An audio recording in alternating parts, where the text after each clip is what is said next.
வணக்கம் தோழர்களே, நான் சுந்தரவள்ளி. தமிழ்நாடே நெருப்பா இருக்குங்க. எங்க பார்த்தாலும் கருப்பு கொடி, கருப்பு பலூன், கருப்பு சட்டை, எக்கச்சக்கமான போராட்டங்கள்ங்க. இன்னொரு பக்கம் தமிழ்நாட்டு எம்பிக்கள், தென்னிந்திய எம்பிக்கள் நாடாளுமன்றத்தை உலுக்கி எடுத்துட்டாங்க. சங்கப்பரிவார கும்பல சங்கிலே மிதிச்சிருக்கிறாங்க. ஆட்டியடின்னு அடிச்சு ஆடி இருக்கிறாங்க. எதுக்காக தோழர்களே? தமிழ்நாட்டை மட்டும் இல்ல, ஒட்டுமொத்த தென்னிந்தியாவையே பலம் இழக்க செய்யக்கூடிய அயோக்கியத்தனமான ஒரு திருத்தத்தை, சட்ட திருத்தத்தை கொண்டு வர போறாங்க. அரசியல் சாசன சட்டத்துல 131வது திருத்தத்தை 2026 கொண்டு வர போறாங்க. அது என்ன? ஏற்கனவே நம்ம பேசினதுதான். தொகுதி மறுசீரமைப்பு. ஏற்கனவே இருக்கிற நாடாளுமன்ற தொகுதிகளை கூட்ட போறாங்க. 850 சீட்டா மாற்ற போறாங்க. அதனால என்ன? மாத்தினா நல்லது தானே, நிர்வாகத்துக்கு அதானே நல்லா இருக்கும். ஒரு பெரிய பகுதியை சின்ன சின்னதா துண்டு துண்டா பிரிச்சு எல்லார் கையிலையும் கொடுத்தோம்னா நிர்வகிக்க ஈஸியா இருக்கும்னு கூட பலருக்கு தோணும். ஆனா அது இல்லை.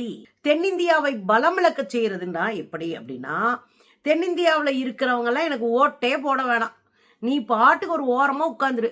நாங்க வட இந்தியாவில் இருக்கிற சில மாநிலங்கள்ல ஓட்டு வாங்கி நாங்க பெரும்பான்மையில ஜெயிச்சு நாங்க நாட்டை ஆள போறோம். அதுதான் அவங்களுடைய பிளான். இத மொட்டையா செஞ்சோம்னா எதுக்கு இவ்வளவு அவசரம், ஏன் இந்த பிளான் எல்லாம் அப்படின்னு நம்ம கேட்போம். அதனால கேடயமா பெண்களை தூக்கிட்டு வந்து முன்னாடி வச்சுட்டாங்க. இப்ப என்ன சொல்றாங்க? என் சகோதரிகளுக்கு, என் மகள்களுக்கு அவசரமாக நாங்கள் இடஒதுக்கீட்டை கொடுக்க போகிறோம். எவ்வளவு? 33% இடஒதுக்கீட்டை பெண்களுக்கு கொடுக்கறதுனால சீக்கிரமா நிறைவேற்றணும்ன்ற ஒரு பெரிய கங்கணம் கட்டிக்கிட்டு இந்த வேலையில இறங்கி இருக்கிறதா இன்றைக்கு நாடாளுமன்றத்துல சொல்லியிருக்கிறாங்க. நம்பும்படியாவா இருக்கு? இதுல என்ன அப்படின்னா, பிரைம் மினிஸ்டர் மோடி ஒரு உறுதியை கொடுத்திருக்கிறார். விகிதாச்சாரத்தில் எந்த மாற்றமும் இல்லை என்று அறிவித்திருக்கிறார். விகிதாச்சாரத்துல மாற்றம் இல்லைன்னா ஒட்டுமொத்த இந்தியாவில எத்தனை இடம் இருக்கு? 543 இடம் இருக்கு. இந்த 543 இடத்துல நமக்கு ஒரு 7% வச்சுக்கோங்க, 39%. இதை என்ன பண்றாங்க? இந்த சதவீதம் குறையாது. யாருக்குமே இந்த சதவீதம் குறைக்க மாட்டாங்க. இதே சதவீதத்துல எல்லா மாநிலத்துக்கும் 50% ஏத்த போறாங்க. இப்ப நம்ம 39 வச்சிருந்தோம்னா அப்படியே 50% இன்க்ரீஸ் பண்ண போறாங்க. அப்படிதான் உத்தரப்பிரதேசத்துக்கும், அப்படிதான் பீகாருக்கும், அப்படிதான் மகாராஷ்டிரா, அப்படிதான். இப்ப நமக்கு என்ன தோணும்? இப்ப இருக்கிற மாதிரியே தானே, இதே சிஸ்டத்துல எல்லா மாநிலத்துக்கும் ஒரே அளவு பங்கிட்டு கொடுக்க போறாங்க.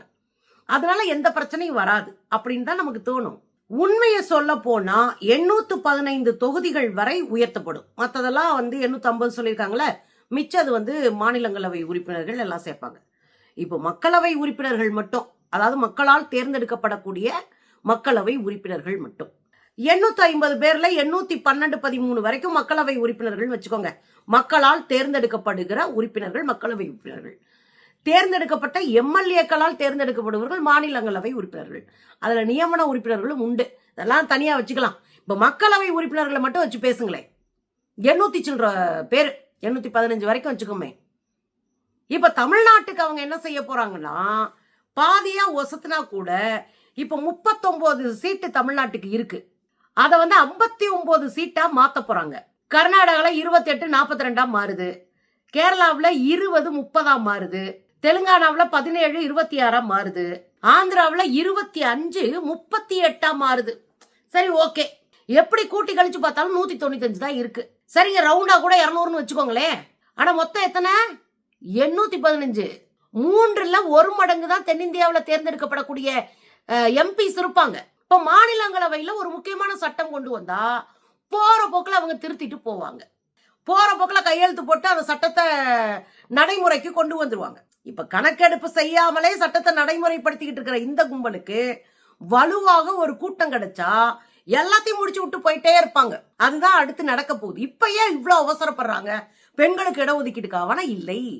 2029 தேர்தலை மையப்படுத்தி நாடாளுமன்ற தேர்தலுக்கு இப்பயே தங்களை தயார்படுத்திக்கிறாங்க. தென்னிந்தியாவில் நீங்க எவ்வளவு முக்குனாலும் கேரளாவிலயோ தமிழ்நாட்டிலயோ நீங்க சீட்டே வாங்க முடியல. அப்ப என்ன பண்ணலாம்? இந்த கும்பல்லாம் அப்படியே ஓரம் கட்டிட்டு இவங்க கிட்ட முக்கிக்கிட்டு சண்டை போடுற நேரத்துல நம்ம வட இந்தியாவில இருக்கிற சீட்டை அதிகரிச்சு அங்கேயே நம்ம ஜெயிச்சுட்டு போவோம். புரியுதுங்களா? அப்ப அங்க ஒரு 5-6 மாநிலத்துல நல்லா அறுதி பெரும்பான்மை வாங்கினாலே ஆட்சியை பிடிச்சிட்டு போயிடலாம், கஷ்டமே இல்லாம. ஆட்சியை பிடிச்சிட்டு போற போக்குல எல்லா சட்டத்திட்டங்களையும் உருவாக்கி விடலாம். அவங்க மும்மொழி கொள்கைதான் அப்படின்னா அது சட்டமாயிரும். எல்லா மாநிலங்களும் மும்மொழி கொள்கை தான் பின்பற்றணும்னா அது சட்டமாயிரும். இல்லைங்க ஹிந்தி தான் படிக்கணும், இல்ல சமஸ்கிருதம் தான் படிக்கணும்னா அது சட்டமாயிரும். உனக்கெல்லாம் எதுக்கு படிப்பு? உங்க ஒப்பன் தொழில பாரு. முடி வெட்டுறேன் முடி வெட்டப்போ, செருப்பு தைக்கிறவன் செருப்பு தைக்கப்போ, பறை அடிக்கிறவன் பறை அடிக்கப்போ, மண்பானம் செய்யறவன் மண்பானம் செய்யப்போ, மர வேலை செய்யறவங்கள மர வேலை செய்யப்போ, மீன் பிடிக்கிறவங்கள மீன் பிடிக்கப்போ, இப்படி குளங்குளமா வாழ்க்கை முழுசா மரபா செஞ்சுட்டு வர தொழில்களை குழந்தைங்களுக்கு தள்ளிவிடு. அவங்க எல்லாம் படிச்சு லாயர் ஆகணுமா, அவங்க படிச்சு நீதிபதி ஆகணுமா, அவங்க படிச்சு டாக்டர் ஆகணுமா, அவங்க படிச்சு என்ஜினியர் ஆகணுமா, அவங்க படிச்சு கலெக்டர் ஆகணுமா, ஐபிஎஸ் ஆகணுமா? எதுக்கு? தேவையில்லைன்னு முடிவு பண்ணிட்டா முடிவு பண்ணிடலாம், அவ்வளவுதான். தென்னிந்தியா எம்புட்டு கதர்னாலும் ஒன்றும் பண்ண முடியாது. கல்வி இருக்கு, பொதுப்பட்டியல இருக்கு, அதை தூக்கிட்டு போய் மத்திய பட்டியல வச்சுக்கலாம். நாங்க சொல்றதுதான் பாடம்னு எல்லாம். அதுல புல்புல் பறவையில சவார்கர் பறக்கிற கதையெல்லாம் நம்ம பிள்ளைங்க படிக்கலாம். எது வேணாலும் மாறலாம். இடஒதுக்கீடை தூக்கலாம். இடஒதுக்கீடு நீ தேவையில்லை தூக்கலாம்.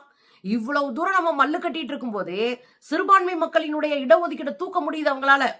இவ்வளவு தூரம் நம்ம மல்லு கட்டி சண்டை போட்டு ரோட்ல நிக்கும் போதே வக்போர்டு சட்டத்தை கொண்டு வந்து பல லட்சம் கோடி மதிப்புள்ள சொத்தைகளை ஆட்டை போடுறான். சட்டத்தை கொண்டு வந்து இப்ப கிறிஸ்தவர்களுடைய சொத்தை ஆட்டை போடுறது சட்டத்தை கொண்டு வந்துட்டு இருக்கான். இப்ப கண்ணுக்கு முன்னாடியே எல்லா திருட்டுத்தனமும் பண்ணிட்டு இருக்கான். யார் உச்ச நீதிமன்ற தலைமை நீதிபதியை தேர்ந்தெடுப்பாங்க? பிரதமர், எதிர்கட்சி தலைவர். தேர்தல் ஆணையரை யார் தேர்ந்தெடுப்பாங்க? பிரதமர் தேர்ந்தெடுப்பாரு. அப்புறம் எதிர்கட்சி தலைவர், அவரோட உச்ச நீதிமன்றத்தினுடைய தலைமை நீதிபதி. போற போக்குல உச்ச நீதிமன்ற தலைமை நீதிபதியை கழட்டி விட்டுட்டு ஆளுங்கட்சியில இருக்கிற இன்னொரு அமைச்சர்னு சட்டத்தை திருத்தல. இனி உச்ச நீதிமன்றம் தலையிட முடியாது. தேர்தல் ஆணையரை அவங்களே தேர்ந்தெடுப்பாங்க. 3/2 பெரும்பான்மை. அப்ப ஆளுங்கட்சி யார சொல்லுதோ அவங்கதான் இங்க வந்து தலைமை தேர்தல் அதிகாரிய வருவாரு, தேர்தல் ஆணையர்ல வருவாங்க. இப்பயே இவ்வளவு சண்டை போட்டு மல்லு கட்டி அடிச்சு ஓட விட்டுட்டு இருக்கும் போதே அப்படி நொட்டாங்கல நம்ம டீல் பண்ற இந்த கும்பல் இப்படியான ஒரு சட்டத்தை கொண்டு வந்துட்டாங்கன்னா நாம ஜெயிக்கிறதும் நம்ம போடுற ஓட்டுமே மதிப்பிழந்து போகும். இந்த 200 எம்பிஸும் போய் அங்க உட்கார்ந்து ஒண்ணுமே செய்ய முடியாது. நம்ம சண்டை போடலாம், மல்லு கட்டலாம், ஆகுறது என்ன? இங்க ஒரு நீதிபதி உட்கார்ந்துகிட்டு திருப்பரங்குன்றத்துல இளவெழுத்து விட பார்த்தாரு. அவரை நீக்குங்கன்னு நம்ம கொண்டு போனோம், முடிஞ்சுச்சா? நொட்டாங்கையில கூட தூக்கி பார்க்கல. இவ்வளவு பேர் நம்ம இருந்து மல்லு கட்டும் போதே இதான் நிலைமை. என்ன வேணாலும் பண்ணுவானுங்க. அதுக்கு தான் இந்த தொகுதி மறு வரையறை. இது சாதாரணமா ஏதோ எம்பி சீட்டாம்பா, அதை கூட்டுறாங்க குறைக்கிறாங்க, இதில் நமக்கு என்னப்பா இருக்குன்னு நீங்க நினைக்கலாம். உங்க பிள்ளைகளுடைய கல்வி, உங்க பிள்ளைகளுடைய வேலை வாய்ப்பு, உங்க பிள்ளைகளுடைய பாதுகாப்பு, உங்க பிள்ளைகளுடைய எதிர்காலம், இது எல்லாமே அதுக்குள்ள இருக்கு. நம்ம மாநிலத்தினுடைய குரலை உறக்க சொல்றதுக்கு வாய்ப்பு இல்லாம போகுது. அதனாலதான் கடுமையான குரல்ல முதலமைச்சர் ஸ்டாலின் பேசினார். 50களில் 60களில் பார்த்த திமுகவை நீங்க பாப்பீங்கன்னு சொன்னது பின்னாடி இருக்கிறது அடிச்சு ஆடலன்னா நமக்கு நீதி கிடைக்காதுன்னு முடிவு பண்ணிட்டார். இன்னைக்கு இதை எடுத்துட்டு போய் நாடாளுமன்றத்துல தேஜஸ்வி சூர்யான்னு ஒரு சங்கி, கர்நாடக சங்கி, அத நம்ம சங்கி ஆடுவோடைய ஃப்ரெண்டு, இவங்க தான் போய் எக்ஸிட் இதெல்லாம் திறந்து விட்டவங்க. ஃபிளைட்ல போய் அவசர கதவெல்லாம் திறந்து விட்டு விளையாண்டு தெரிஞ்சவனுங்க. அப்புறம் உள்ள போய் உட்கார வச்சு மன்னிப்பு கடிதத்தை கொடுத்துட்டு வெளியே அனுப்பிச்சுங்க. அந்த எம்பி போய் கேட்குறான், அப்ப 50 60கள் இருக்கிற திமுகவை பார்க்கலான்னு சொல்றீங்க, அவங்கள பாப்பீங்கன்றீங்களா, மிரட்டுறீங்களா? அப்ப நீங்க பிரிவினைவாதம் பேசுறீங்க. அப்ப எந்திரிக்கிறார் ராஜா, யாருக்கிட்ட வந்து பிரிவினைவாதம் தேசபக்தியை கொடுத்து நீ பாடம் எடுத்துக்கிட்டு இருக்க? நாங்க என்ன தெரியுமா, 71ல பாகிஸ்தான் போர் தொடுத்து வந்த போது அன்னைக்கு கணக்குல 6 கோடி ரூபாய் நாங்க கொடுத்தோம். 71ல 1999 கார்கில் போர்ல 100 கோடி ரூபாய் கொடுத்தது தமிழ்நாடு. முதலமைச்சர் கலைஞர் அன்னைக்கு கொடுத்தாரு. தேசபக்தியை பத்தி எங்களுக்கு பாடம் நடத்தாதீங்க. இந்த நாட்டுக்கு என்ன செய்யணும் நாங்க செய்வோம். ஆனா எங்கள் தனித்துவத்தை, எங்கள் அடையாளத்தை ஒருபோதும் இழக்க மாட்டோம், எழுதி வச்சுக்க அப்படின்ட்டு உட்கார்றாரு. அப்போ ரொம்ப தெளிவா அந்த குரூப் இருக்கு. அப்ப நம்ம ஆளுங்க அடிச்சு ஆடணும்ன்ற நினைப்புல நம்ம உட்கார்ந்துட்டோம். தென்னிந்தியாவில் இருக்கிற முதலமைச்சர்கள் எல்லாம் எதுக்க ஆரம்பிச்சிட்டாங்க, கடுமையாக பேச ஆரம்பிச்சிருக்கிறாங்க. பினராயி விஜயன் ஒரு பக்கம் அடிச்சுக்கிட்டு இருக்கிறாரு, இன்னொரு பக்கம் ரேவந்த் ரெட்டி தெலுங்கானா பயங்கரமா அடிச்சு ஆடிட்டு இருக்காரு. இதுல 2 பீஸுங்க வேடிக்கை பாக்குதுங்க. ஒண்ணு, இங்க பாண்டிச்சேரியில ஒரே ஒரு சீட்டு வச்சிருக்கிற நம்முடைய ஐயா பாண்டிச்சேரி முதலமைச்சர் ரங்கசாமி, இவர் கண்டுக்கவே இல்லை, அவரே டம்மி முதலமைச்சர் தானே. இந்த பக்கம் போய் பாத்தீங்கன்னா ஆந்திராவினுடைய முதலமைச்சர் சந்திரபாபு, அவர் ஆதரவு தெரிவிக்கிறார். இவ்வளோ பெரிய பாதிப்பு வரப்போது ஆதரவு தெரிவிக்கிறார். இவங்க என்ன நினைக்கிறாங்கன்னா, சீட்டு குறையாம வந்துருச்சுன்னா, சீட்டை கூட கொடுத்துட்டாங்கன்னா எங்களுக்கு பிரச்சனை இல்லை நினைக்கிறாங்க. அது இல்ல, அங்க சீட்டு அதிகமாயிட்டே போகுது, அங்க வலுவாயிட்டே போறாங்க, அங்க நம்மளை விட 2 மடங்கு வலுவாயிட்டு போகுது. அப்ப பிரிவினை இல்லை, என்ன ஆகும்னா நீங்க பணத்தையும் 2 மடங்கு அங்க கொடுக்க வேண்டியது வரும் இல்லையா?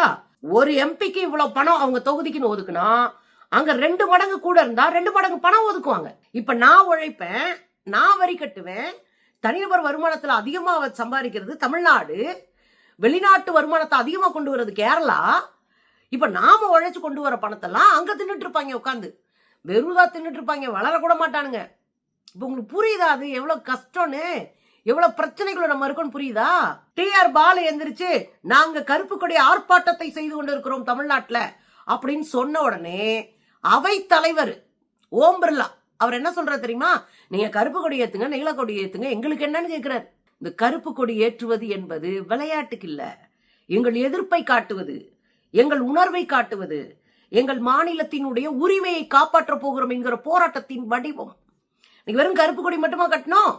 எல்லாரும் கருப்பு சட்டை, முதலமைச்சர் உட்பட, நான் உட்பட எல்லாரும் கருப்பு சட்டை, எல்லாரும் வெளியே வீதியில எல்லாரும் கருப்பு சட்டை, வீடுகள்ல கருப்பு கொடி ஏத்துனாங்க, கட்சி அலுவலகங்கள்ல கருப்பு கொடி, கருப்பு பலூன்கள் பறக்க விட்டாங்க. எப்படி மோடி வந்தா அடிச்சு ஆடி கருப்பு பலூனை பறக்க விடுமோ அது போல பறக்க விட்டோம். இது சாதாரண விஷயமா நம்ம கடந்து போக முடியாது. ஒரு 100 ஆண்டு காலம் போராடி போராடி நாம் பெற்ற அத்தனை உரிமைகளையும் இழக்க போறோன்றதையும் புரிஞ்சுக்கிட்டு நம்ம களத்துல நிக்கணும். இதுல அகிலேஷ் யாதவ், உத்தரப்பிரதேசத்தினுடைய முன்னாள் முதலமைச்சர் அகிலேஷ் யாதவ் ஒரு முக்கியமான கேள்வியை கேட்கிறாரு. இந்த மகளிருடைய சட்ட திருத்தம், மகளிருக்காக 33% இடஒதுக்கீடு கொண்டு வர போறோம் அப்படின்னு சொல்றீங்கல்ல, அதுல உள்ளொதுக்கீடு இருக்கணும்ல. இந்த மகளிர்ல எளிய மக்கள் இருப்பாங்க, பழங்குடிகளுக்கு, தலித்துகளுக்கு இடஒதுக்கீடு முறையில தானே இது கொண்டு வரணும். இத்தனை பேருக்கு இத்தனை சீட்டு கொடுத்தே ஆகணும்னு கொண்டு வந்தா தானே அவங்களை கொண்டு வந்து நிப்பாட்டுவாங்க. அப்பதானே அந்த இனத்தில் இருந்து 4 பேர் எமர்ஜ் ஆகி தலைவர்கள் ஆவாங்க, அவங்க தானே அதிகாரத்துல பங்கெடுக்க முடியும். அப்ப இஸ்லாமியர்களுக்கும் அந்த வாய்ப்பு கொடுக்கணும்ல. இதத்தான் அகிலேஷ் யாதவ் கேட்கிறாரு. இதுல உள் ஒதுக்கீடு இருக்கா அப்படின்னு கேட்கிறாரு. உள் ஒதுக்கீடுனா சிறுபான்மை மக்களுக்கு உள் ஒதுக்கீடு கொடுப்பது, குறிப்பாக சிறுபான்மையின பெண்களுக்கு. அப்படிலாம் வச்சாங்கன்னா தமிழ்நாட்டுல சிறுபான்மை பெண்கள், குறிப்பாக கிறிஸ்தவ இஸ்லாமிய பெண்கள் அடிச்சு மேல வருவாங்க, மொழி சிறுபான்மை பெண்கள் அடிச்சு மேல வருவாங்க. அவங்களுக்கு கூட நம்ம எல்லாம் அரசியல் சொல்லி தரணும் இல்ல, அவங்க பார்த்த கஷ்டம் பட்ட மன உளைச்சலே அவங்கள அரசியலாக்கும். அவங்க அசால்ட்டா சொல்லிட்டு இருக்கிறாரு யாரு? அமித்ஷா எந்திரிச்சு உங்களுக்கு கொடுக்குற சீட்ல நீங்க எத்தனை இஸ்லாமிய பெண்களுக்கு முழுசா கூட குடிச்சிட்டு உட்காருங்க, எங்களுக்கு பிரச்சனை இல்லைன்றாரு. ஒரு அரசு இப்படியா பேசும்? தற்கூறிங்க தான் அப்படி பேசுவானுங்க. ஒரு அரசு பொறுப்போட பேசணும். இங்க இருக்கிற இஸ்லாமியர்கள் இந்த மண்ணின் பூர்வ குடிகள், இந்த மண்ணுக்காக, இந்த நாட்டினுடைய விடுதலைக்காக போராடி உயிரை கொடுத்தவங்க, சொத்தை இழந்தவங்க, சொந்தத்தை இழந்தவங்க, வாழ்க்கை இழந்தவங்க. அந்த குழந்தைங்களுக்கு, அந்த பெண்களுக்கு இடஒதுக்கீடு பத்தி பேசினா உனக்கு கொடுக்குற சீட்டு முழுசா கொடுத்துட்டு உட்காரு, எங்களுக்கு என்ன அப்படின்னு பேசுறது என்ன மாதிரியான அரசியல்? அப்போ உங்களுடைய நோக்கம் என்ன? பெண்களுக்கான இடஒதுக்கீடு இல்ல, 2029 நீங்க ஜெயிக்கிறதுக்கான வேலையை பார்த்துட்டு இருக்கீங்க. இதுல பியூஷ் கோயல், முதலமைச்சர் ஸ்டாலின் அவர்கள் பேசின உடனே நம்ம கருப்பு கொடி ஏத்தணும், நம்ம இந்த வேலை பார்க்கணும், இது சாதாரண வேலை இல்ல, அரசியலை விட, தேர்தலை விட, மற்றவைகளை விட மாநிலத்தின் உரிமை முக்கியமானதா, அதுக்காக உசுர கொடுத்து நிப்பேன், அவ்வளவு பேசுறாருங்க. படிக்காதவங்களுக்கு, அறிவில்லாதவங்களுக்கு எல்லாம் அது புரியாதுன்றாரு யாரு? பியூஷ் கோயல், தமிழ்நாடு பாஜகவின் மேலிட பொறுப்பாளராம். இவங்க எல்லாம் பறிச்சு கிழிச்சு அறுத்து தள்ளிட்டாங்க பாரு. ஒருத்தர் டீ ஆத்தினேன்னு எட்டாப்புல ஓடி போனவர், அவர் தான் பிரைம் மினிஸ்டரா இருக்காரு, அவருக்கு அப்படியே காது வலிய மூளை வலியுதா? அப்ப எங்க தமிழ்நாட்டினுடைய மக்களால் தேர்ந்தெடுக்கப்பட்ட முதலமைச்சரை நீ என்ன மாதிரி கேவலப்படுத்திட்டு இருக்கீங்க? அப்ப முதலமைச்சர் வேடிக்கை பார்ப்பாரா? அவர் வச்சு வெளுத்து நாக்குல சூட போட்டு இருக்காரு. நாக்கு அடக்கி பேசுங்க. அத்துமீறி திமிரெடுத்து கொழுப்பா நீங்க பேசுனீங்கன்னு வச்சுக்கோங்க, மரியாதை கொடுக்க மாட்டோம். நீ மரியாதை கொடுத்தாதான் மரியாதை திரும்ப கிடைக்கும், அப்புறம் நீங்க எங்க ஒரிஜினல் மூஞ்சியை பார்க்க வேண்டி வரும் அப்படின்னு லெப்ட்ல டீல் பண்ணிருக்காரு முதலமைச்சர். இப்போ ஒரு விஷயம் உங்களுக்கு புரியுதா? இந்தியாவில் இருக்கிற மாநில சுயாட்சியை, மாநில உரிமைகளை காவு கொடுத்துட்டு நம்மளையெல்லாம் கையேந்தி நிக்க வைக்கிற ஒரு இடத்துக்கு தள்ளுறதுக்கு பாஜக முடிவு பண்ணுது. இத்தனைக்கும் மேற்கு வங்கத்திலையும் தமிழ்நாட்டிலையும் தேர்தல் இருக்கு. இந்த தேர்தல் காலத்துல அவசர அவசரமா ஓடி போய் இப்படி ஒரு சட்ட திருத்தத்தை கொண்டு வர வேண்டிய தேவை என்ன இருக்கு? தெளிவா புரிஞ்சுக்குங்க மக்கா. நம்மள பண்பாட்டு அடிமைகளா மாத்தி காலு கீழே போட்டு வைக்கிறதா அவங்க நினைக்கிறாங்க. கேட்டா நாம பிரிவினைவாதம் பேசுறதுன்னு நினைக்கிறாங்க.